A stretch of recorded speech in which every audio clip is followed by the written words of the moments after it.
જય Shri Krishna. Welcome to my channel kitchen with daily life. તો હવે આજે બસ રસોઈની તૈયારી થાય છે અને આજે હું સૌથી પહેલાં તો બનાવું છું સલાડ ફણગાવેલા મગનું.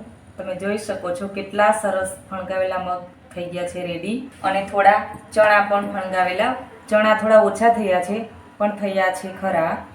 અને આ બધું બહુ જ એકદમ ટેસ્ટી બનાવવા માટે એમાં આ બધું એડ કરીએ તો વધારે સારો ટેસ્ટ આવે. એટલે હવે બસ આ બધું મિક્સ કરી લેવાનું. અને પહેલાં હું ચાટ મસાલો એમાં નથી નાખતી કેમ કે તો બહુ જ પાણી છૂટું પડી જાય.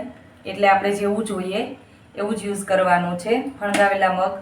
બાકી આ ફણગાવેલા મગ હવે ઉપયોગમાં જેટલા લેતા વધતા હોય એ ફ્રીજમાં રાખી દઈએ તો 2-3 દિવસ સુધી ખાવામાં કંઈ વાંધો ના આવે અને ટેસ્ટ પણ સારો એવો ને એવો રહે છે, ચેન્જ નથી થતો. ફણગાવેલા મગનું આપણે જે સલાડ બનાવવાનું છે એના માટે મેં લીધું છે ફણગાવેલા મગ, ફણગાવેલા ચણા, સફરજન, ડુંગળી, પાકી કેરી છે, ટમેટા, કાકડી અને લીલું મરચું. આ એકદમ મોરું મરચું છે, બિલકુલ તીખું નથી. તીખું પણ એડ કરી શકીએ પણ મારે છોકરાઓને ખવડાવવાનું છે આ સલાડ એટલે હું તીખું મરચું યુઝ નથી કરતી. હવે આપણે આમાં જેટલું અત્યારે યુઝ કરવાના છે એટલું જ આપણે સલાડ બનાવશું. બધું એકારે મિક્સ નહીં કરી દઈએ, જેવું જોઈએ એવું જ બનાવીએ. અને પછી આપણે આ જે ફણગાવેલા મગ છે એ વધે તો ફ્રીજમાં રાખી શકીએ. આવી રીતે આ બધું મિક્સ કરી દેવાનું છે. ચણા હજુ ઓછા ઉગ્યા છે, ઓછા ફણગાવેલા થયા છે પણ ચાલે એવા છે. હવે આ બધું થોડું થોડું મિક્સ કરવાનું છે. અત્યારે જેટલી ક્વોન્ટિટીમાં અત્યારે યુઝ કરવાનું છે સલાડ એટલું જ પહેલાં બનાવવાનું છે, મિક્સ કરવાનું છે. બધું એકસાથે મિક્સ નથી કરી દેવાનું તો પછી બીજા ત્રીજા દિવસે ખાવામાં ના મજા આવે.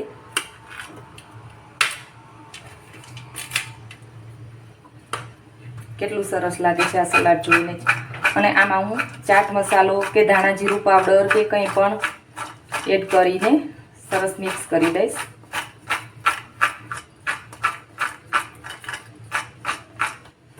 થઈ ગયું છે ને સરસ સલાડ. જોઈને જ ખાવાની ઈચ્છા થઈ જાય છે અને એકદમ હેલ્ધી હોય. છોકરાઓ માટે બહુ જ સારું છે આ સલાડ. જે છોકરા કઠોળ બહુ ઓછું ખાતા હોય એના માટે તો બહુ જ બેસ્ટ છે ઓપ્શન આ. હવે હું આમાં ધાણા જીરું પાવડર અત્યારે મિક્સ કરું છું. સંચળ નમક કે કંઈ બી આપણે એવું મિક્સ કરી શકીએ મસાલો તો થોડું ટેસ્ટમાં સારું લાગે. ચાટ મસાલો મારી પાસે અત્યારે નથી એટલે હું આ મસાલો મિક્સ કરું છું, એમાં એડ કરું છું. ધાણા જીરું મસાલો જે છે ને છાશનો મસાલો છે એટલે એમાં ઓલરેડી નમક છે એટલે હું હવે નમક આમાં નથી નાખતી. જોઈ શકો છો કેટલું સરસ છે ને ફણગાવેલા મગનું સલાડ. તો ચલો આજે બનાવશું આપણે પાલક પનીરનું શાક. તો આજે જે મેં બનાવ્યું છે ને પનીર ગાયના દૂધનું ઘરે જ, એ જ પનીર હું આમાં યુઝ કરવાની છું. જોઈએ છીએ કેવું ટેસ્ટ આવે કેમ કે ગાયના દૂધનું પનીર ફર્સ્ટ ટાઈમ બનાવ્યું છે. અને કઈ રીતે મેં એ પનીર બનાવ્યું એનો આખો વિડીયો મારા YouTube channel kitchen with daily લાઈફમાં શોર્ટ વિડીયોમાં શેર કરેલો છે. આખી રેસીપી તમે ત્યાં જઈને જોઈ શકો. તો ચલો હવે આપણે આગળ વધીએ.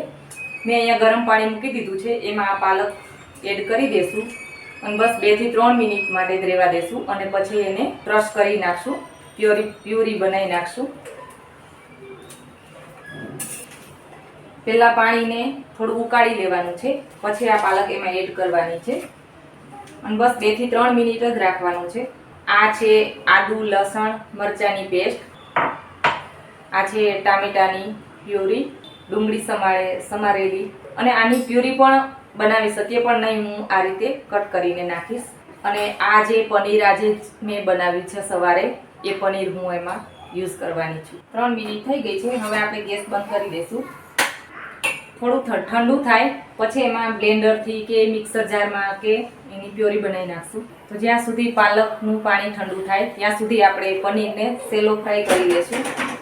ફરજિયાત નથી પણ હું કરું છું. થોડું નમક અને હળદર એમાં મિક્સ કરીને થોડા એવા તેલથી, તમે ઈચ્છો તો ઘીમાં કે બટર કે આપણે માખણમાં કે સેલો ફ્રાય કરી શકો, જેને જે રીતે ભાવતું એ રીતે. હું તેલમાં કરું છું. તેલ ગરમ થઈ ગયું છે. હવે આપણે એમાં પનીર એડ કરશું. થોડી એવી હળદર, થોડું નમક ને બસ સાંતળી લેશું. હવે આપણે થોડી વાર પનીરને સાઈડમાં રાખી દઈએ. તો હવે પાલકની પ્યુરી બનાવી લઈએ બ્લેન્ડરથી. ડુંગળીને ત્યાં સુધી સાતળવાની છે જ્યાં સુધી એનો કલર બ્રાઉન ના થઈ જાય ત્યાં સુધી, તો ટેસ્ટ સારો આવશે. ચલો હવે આપણે આમાં ટામેટાની પ્યુરી એડ કરશું. ચલો હવે ટામેટાની પ્યુરીમાંથી સરસ તેલ છૂટું પડી ગયું છે. હવે આપણે પાલકની જે ગ્રેવી બનાવી છે એ એડ કરશું. આવી રીતે ધીમે ધીમે થોડી થોડી કરીને બધી એડ કરી દેવાની છે અને હવે ધીમા તાપે 5 મિનિટ ચડવા દેવાની છે. પછી તેમાં પનીર એડ કરશું. પનીર એડ કર્યા પહેલા બધા મસાલા એડ કરશું. હળદર, મરચું, ગરમ મસાલો એડ કરવો હોય તો, નમક બાકી છે. હવે આપણે હળદર એડ કરશું. લાલ મરચું પાવડર એડ કરશું. લાલ મરચું પાવડર જેટલું આપણા ઘરમાં તીખાશ ખવાતી હોય એ પ્રમાણે નાખવાનું છે. પનીરને આપણે જ્યારે સેલો ફ્રાય કર્યું ત્યારે એમાં નમક એડ કર્યું છે, એટલે હવે આમાં આપણે નમક થોડું ઓછું એડ કરવાનું છે. હવે થોડો પંજાબી ગરમ મસાલો એડ કરીશ એટલે ટેસ્ટ બહુ જ સરસ આવશે.